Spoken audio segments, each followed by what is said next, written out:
Well, good evening and welcome to this week's edition of the Senior Footy Show. Of course, all thanks to McDonald's, Lindock Living, SunGold, Powercore, Southwest Tafe, you name it, 3YB Coast FM. They're all wonderful sponsors of the Hampton Football Netball League. And we're at the halfway mark. That is right, the halfway mark of the season.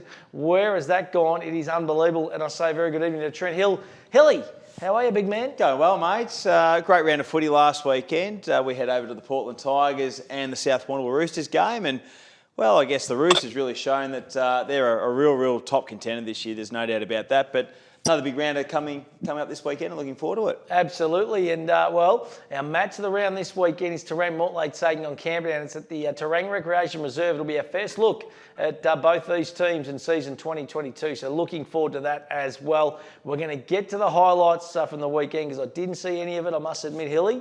I'm looking forward to seeing the Roosters in full flight. But let's go to, he's the vice captain of Terang Mortlake, ripping young kid, Daniel Kanar from Terang Mortlake Bloods, has been kind enough to join us. Dan, how are you, buddy? Yeah, going good, boys. Hang on, got you there. We got you, mate. We can hear you anyway, but Good, thanks, boys. Great to get you on, mate. And obviously, sitting in the car, mate, you've snuck out from work. I think you might work at one of our Hammond League Life sponsors too, McLaren Hunt Financial. Is that right? Yeah, no, I certainly do. I've been there for probably maybe 5 years now.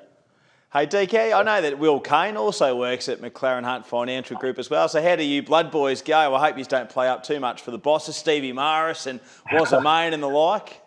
So, me and the trainer have been there for, when Kane, he might have joined us a couple of years ago.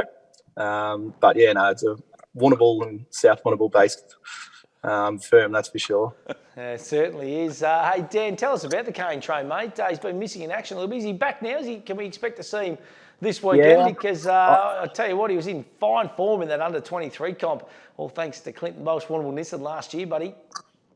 Yeah, so kind of broke his thumb in a cricket grand final just a couple of weeks before round one. So he was out I think I took him out for 6 or 7 weeks. So I think he's been back for 3 weeks now. We might have played 3 or 4 games. So he's still working his way into the season. Hey, DK, tell us a bit about the halfway mark of the season for the Terang Mortlake Bloods. We know you guys are young.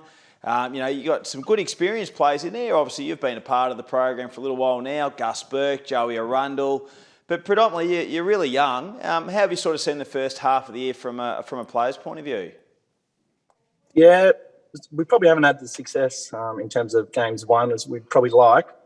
But, yeah, definitely a young side.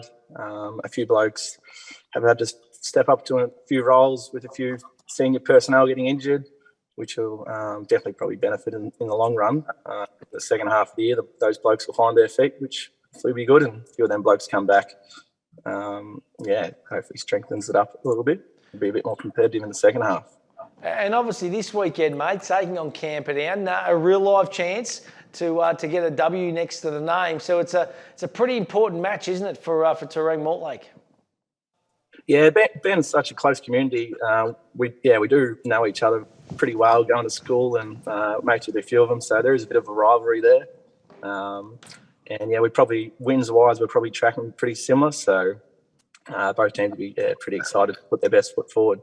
Well, I know it was pretty close round one, so I'd imagine something very, very similar this week. Hey, DK, just want to ask you, what's the goal for the club, in the back end of the season, the next 9 rounds? I know, obviously, the wins would probably be something that you'd be concentrating on. Is it, the way you're playing, is there anything that you're looking to change up or you just want to get better at with game style and so forth? Yeah, so Ben's just real big on just putting your best foot forward and improving week on week. Obviously, not having the wins, it's a little bit hard to get the boys up and about. But saying that, we're still getting plenty of numbers at training and Thursday night teas and the game day. All the supporters are still there and rallying around us, which is great. So it can't really fault us there. Nice knit community. So hopefully we can get the crowd there something to get up and about with. Hey, mate, a couple of kids I'm looking forward to watching play for the first time. The Roberts boys, I know they're pretty young, but have been pretty impressive in the football they've played so far this year. So I'm looking forward to seeing them. What can you tell us about the 2 Roberts brothers? Yeah, so Harvey's he's probably got a little bit bigger in the last probably 12 months. So really he can sort of have a bit of a go on the midfield, which is good.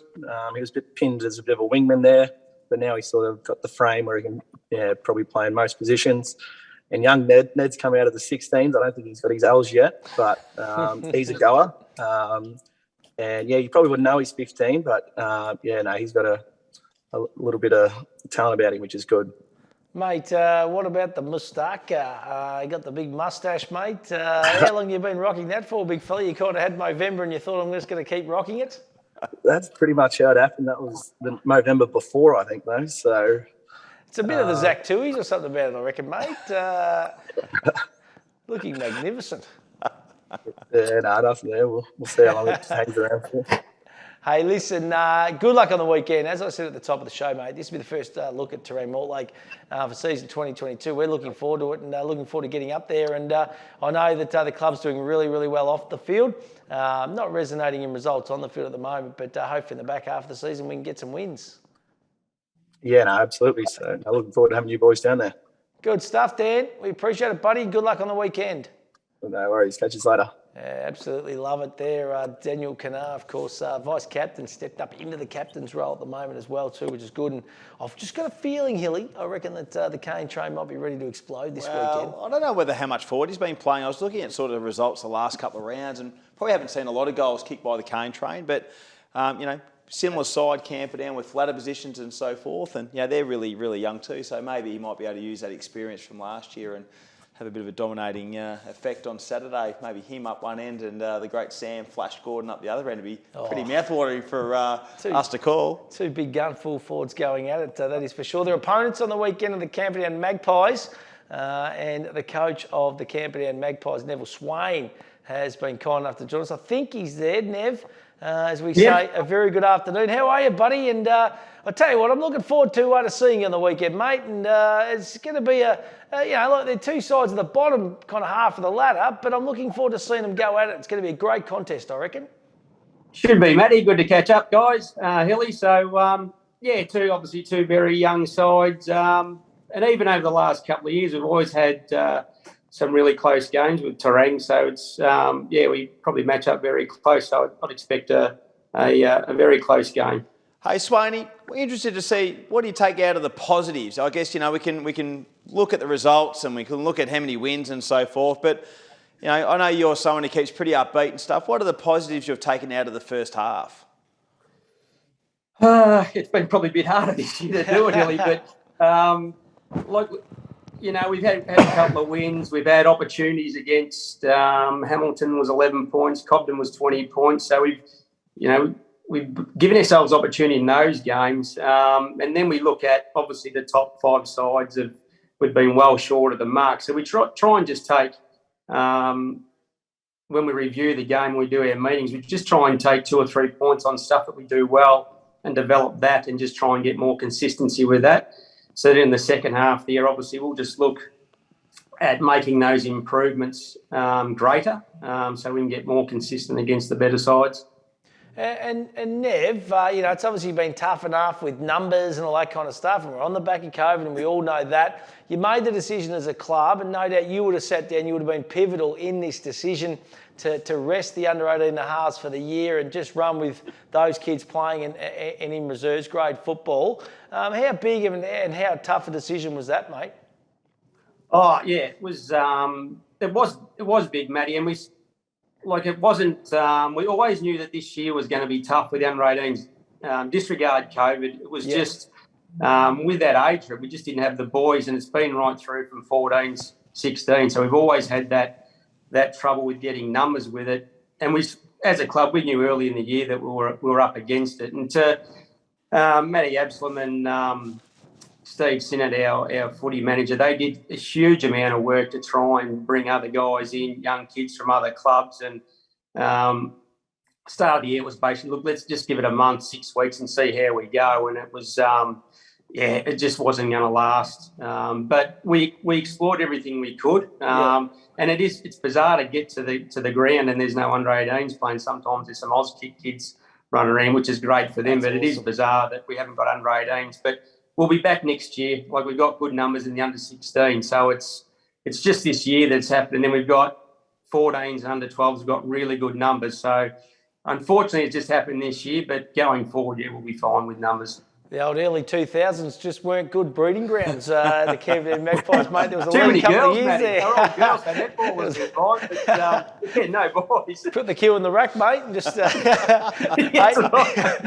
listen. Tell us about the sit at Cousins. Ripping young kids. I had one of them on the junior show a couple of weeks ago, and that's Gangle's lad. He's got a bright future, and we know Zach and the Hammer, and there's just a couple of really talented kids coming through. It must be exciting, Nev. Yeah, it is. So we had all three.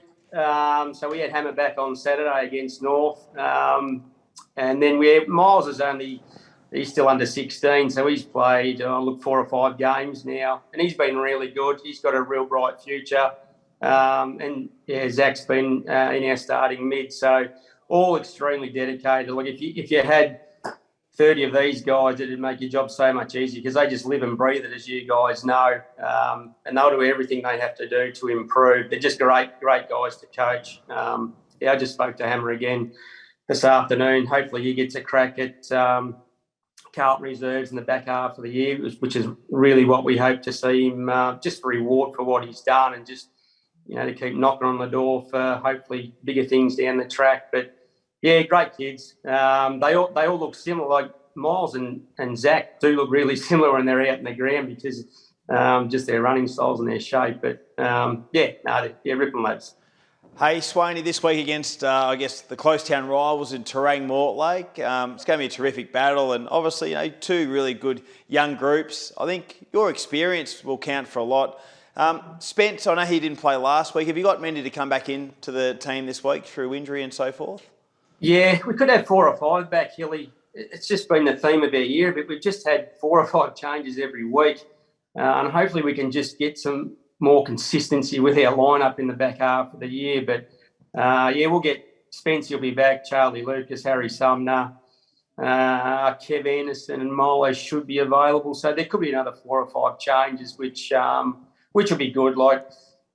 Spency's been huge this year and Charlie's been good. And we really missed them in the midfield last week, obviously against a powerful midfield group at North. So, so there'll be some good ins, so there'll be some changes, so which is good. We looked at our on-ball, starting on-ball with our mids last week, and no one was over 20 years of age. So, if we can It's unreal. Bring a bit more experience in with there, it just helps those young guys out. So, it's great for those young guys to get experience in there, but you still need some experience around you, as you guys know, just to help them out. Hey, really looking forward to catching up this weekend, mate, and seeing these two teams go at it. It's going to be an absolute beauty, and expecting a really, really close game, Nev. We appreciate your time tonight, mate, on the Handon Online Footy Show. No worries, guys. Thanks for having us. Be good to catch up Saturday. Sounds good. What a legend. Doing a great job too. And pretty tough. Can be a hard slog at times, being a senior footy coach. And, both these teams are, struggling a little bit. They've been at the end of, on the end of a couple of trouncings and that this year. But they're showing up, and let's hope the back half of the year they can cause a couple of little upsets because they've got the ability, haven't they? Oh, absolutely. And I think, you're right in that. It's a tough job, and especially when the results are not going your way, because we play sport. We play the sport to win, don't we? And they're not getting the wins. And, we know Swaney pretty well, very upbeat character, and I know he'll be getting the absolute most out of his playing group. And hopefully it's the start of the next journey for Camperdown and keep these young ones, and they look forward for the next 4 or 5 years. But should be a cracky game. Can't wait. Really looking forward to it. Been studying up the numbers, Matty, because we haven't seen Terang Mortlake or Camperdown, so it's going to be... Seriously, we are going to be thrown to the wolves on the weekend. It's going to be pretty scratchy, I reckon, in the first kind of 15 to 20 minutes. Hopefully the weather's okay too, because if it gets wet and windy, it's going to be a little bit harder to call. My oath it will. Hey, Hilly, take us back to round 9, Hammerley Live match of the day. Portland taking on the Roosters. Tell us about the day, mate. Let's go have a look at the highlights now from last weekend. Yeah, it wasn't a day of real big highlights, Matty, but I'll tell you what, the Roosters, just from the get-go, really set the standard. They were absolutely terrific. Just their ball movement, they were able to control the ball. And I reckon it was sort of a bit of deja vu for the Tigers, just when they were going to half forward like they were against the Koroit Saints, just struggled to get it further down into their forward line of Tommy Sharp and so forth. And the Roosters, their back six just peeled off really nicely and were able to connect. And they had some good targets up forward. Shannon Becks kicked 3 goals in the first quarter. Dye was dangerous. He kicked 5 for the afternoon. Henderson was dangerous. Really was that connecting point at half forward. And the Tigers tried hard, but they just didn't have the answers. They just couldn't get that fluent ball movement. And probably at the end of the day, and I reckon Holdy would have probably addressed it in the review of the game, was their disposal just wasn't efficient enough throughout the course of the four quarters. Which has been pretty good all year, to be honest. But they did have no Haylock and no Malcolm. Yeah. So a couple of big boys out. It makes a bit of a difference. Leaves a little bit of a dent in the side, doesn't it? Oh, absolutely. I'll tell you what, they probably did miss Haylock, just having that extra big down at the back line. He's been in good nick too. He's been in super nick, and he might have taken a Shannon Becks, and does Becks kick 3 in the first quarter if you've got someone of quality like Hayward playing on him? Maybe not. The ruck battle between Bridgewater and Oakley, who came in for Benny Malcolm, was sensational. I reckon they would have gone out 50-50 because both had influence on the game. And when we do see the highlights, Toby Oakley got one of the goals of the year for mine, and the fact that he's milked 2 50-metre penalties and kicked it from point-blank range to get the goal. And he just sold it beautifully. It was fantastic to see. But So he got the... he didn't get it. We didn't get it. Jack Dye kicked a couple of crackers just with the wind. The wind down, obviously the end where they have the pot belly. Pot belly and so forth, really blustery. It was going from left to right, and it was unbelievable. So here we go, the highlights. Beck's a terrific right foot snap was sensational. Ty Dees took a nice mark there. He tried pretty hard all day. As I said, there wasn't a lot of highlights in the flashy things. It was just a good hard contest. Second quarter, the Roosters just controlled it from the get-go. They were terrific. Dylan Weir, watch this for a little bit of work. There was 2 or 3 efforts which resulted in a goal. He got the handball out, and then the Roosters were able to repel and so forth. That was a really nice bit of work there by Dylan Weir. Look at that, right foot snap. Around the body, Becks takes the mark and kicked another goal. Jack Dye, he's very X-factor-ish. I reckon finals time, big red oval. If they're playing there, he's going to be dangerous. Yeah, great tap off there. Shannon Becks, that was our Mako High player of the day. Ball bounced up awkwardly, just got a little fadeaway tap to James Hussey. Hussey was able to convert with a right foot snap, and it was a terrific goal. They're having along pretty nicely, the Roosters, aren't they? They're winning the games. Look at that nice strong mark from Ricky Henderson, obviously. They're just getting the wins when they need to get them. They had a little bit of a hiccup a couple of weeks ago against the North Warrnambool Eagles, but I think that was a must-win game that day for the Eagles. And I suppose the Portland Tigers, Hilly, this is going to be a big game against Warrnambool this weekend because Warrnambool got trounced by Koroit last week, so they're going to want to bounce back. And the Tigers have lost their last couple. So it's a massive game for both these clubs. It is, and I went up and watched the Warrnambool game against Koroit, and they had about 5 outs before the game. So it'll be interesting to see what their lineup will be because there was no Cowling, no Bell, no Paddy Anderson. So that'll be interesting in itself. But yeah, the Tigers, they need to react a bit this weekend. It's a big game because if you drop, they're only a game ahead of North Warrnambool in that 3rd position. Top 3 is the area they want to finish in, so they won't want to drop it. Now, I just want to get a little text message I received during the week. So a Southwest Tool of the Week winner for this week, all thanks to Paddy Lane and the crew out at Southwest Tools. They tell me he had a sensational day too last week. But this come from little Paulie Pekin, of course, the Ed Sheeran lookalike. He's the skipper down at the Cobden Bombers. So I don't know how the relationship's going with the skipper and the coach because he's just absolutely dropped the coach in here. Our winner is Dan Casey this week. And it says, Big Case went on a holiday earlier this year to Darwin with the family in the Northern Territory, of course. His wife was doing some work up there, so he took his little fella, he thinks he's 5 or 6 years old, down the street. As you can imagine, a very, very hot day in Darwin. They ended up at the beach there on the promenade.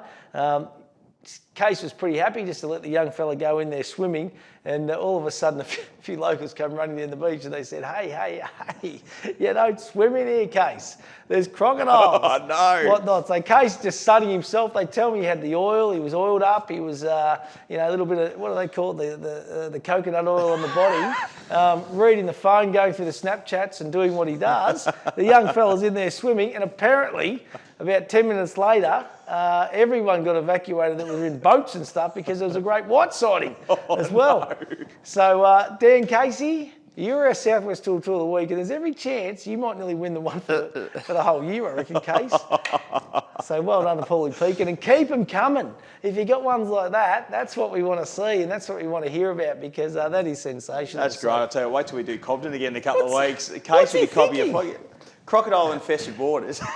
You can't swim up there, Case. That's why there's a water park and that. down on the promenade. You cannot just go swimming anywhere up there. So that is unbelievable. Matthew's Patrol Player of the Day. Who got that, mate? I've got to try and refresh my memory. I'll tell you who it was. I can't help you. Yeah, no, number 14, Jed Henderson. Absolutely terrific. Jeddy Henderson, played fantastic. across half-back, real Had a good year. connector, and he was absolutely sensational. So Jeddy Henderson was our man. And Pit Stop Men's were MVP. You got the 3 votes, obviously. Who got the 2 and the 1, Hilly? There you've got me. I I haven't put got it you on written the down. I'm a little bit spot. Sorry, unprepared mate. tonight. No, don't stress. Don't stress. I can't think of it.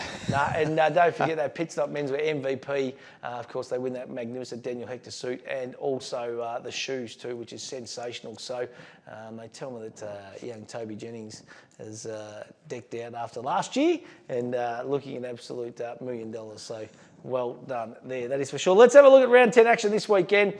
Portland take on Warrnambool. We just discussed it. Massive game for both clubs. Who's going to win, Hilly? I'm going to go Warrnambool. I'm going to go Portland over at Hanlon Park, so it's another home game for the Tigers. You'd imagine the big boys will come back. Yeah, I'd imagine. And Haylock and Malcolm. Wilson's not far away either. I think they need to play Oakley and Malcolm in the same game. Yep. One play forward and swap on the ball and so forth. So I think, not knowing the Blues lineup, I think the Tigers.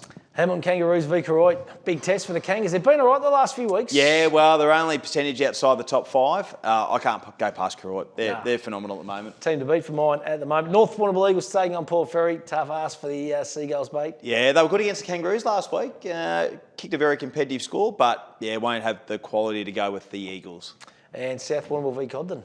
The Roosters for mine. Like the way they're going. Croydon and South Warrnambool are the 2 best sides I've seen so far this year. Yeah, they are absolutely humming, that is for sure. And Terang Mortlake taking on Camberdown. That is our Hammond League Live match of the day at the Terang Recreation Reserve.